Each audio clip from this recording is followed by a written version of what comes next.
This is episode number 407 of the InnerFight podcast, Fitness in Under 3 Minutes.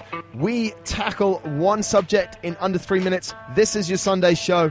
Go check them all out. Loads of information. They happen super fast. Today, what we are talking about is preparing for better sleep. Andre, there's a bunch of things that you do. There's a bunch of things that I do. Kick us off with one of the things that you like the most to make sure you sleep better at night. Wind down before bedtime. What does that incorporate?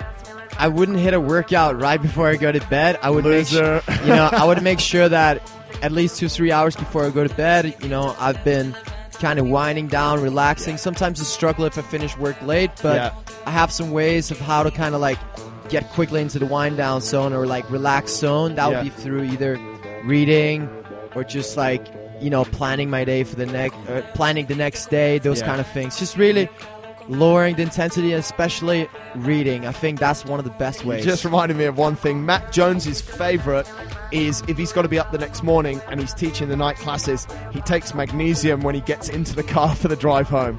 True story. That's in one of the old podcasts. True story. One thing that I've been using a lot, mate, for about 6 months now is making a conscious, what I call a digital sunset. Yeah. So phone goes at least 45 minutes to an hour before I'm actually going to go to sleep. Just gets ditched. And, mate, there's a lot of positives on that, mainly something about the blue light in your eyes. Yeah. So it's actually not keeping me awake. But you know what I find as well, mate, is there's a temptation when you're using your phone, even if you're using it for Kindle, to maybe check your email last thing at night or to have a look on Instagram last thing at night or something like that. Distraction, and that can plant a seed in quite a negative ways. Some days, even when I finish teaching late, I won't check my emails till the next day because there's nothing I can do in that evening to make it better. Another thing as well, mate, you said it about your training, don't put it at the right time, but also meal times. When do you have your last meal?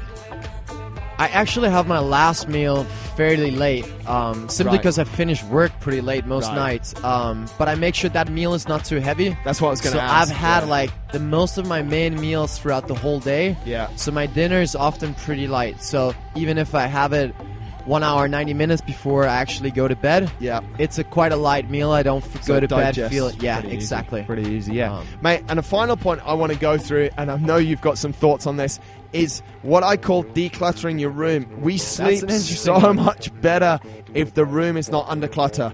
There's not just junk everywhere. Just try and keep your room where you sleep as clean and basic as possible. Helps you sleep a lot better. And only use your bed for very few things. Don't sit in your bed and work and eat and all those kind of things. Yeah, don't eat and work in your bed. Use it for the good things. That's been Fitness in Under 3 Minutes, all about sleep. Thanks for listening.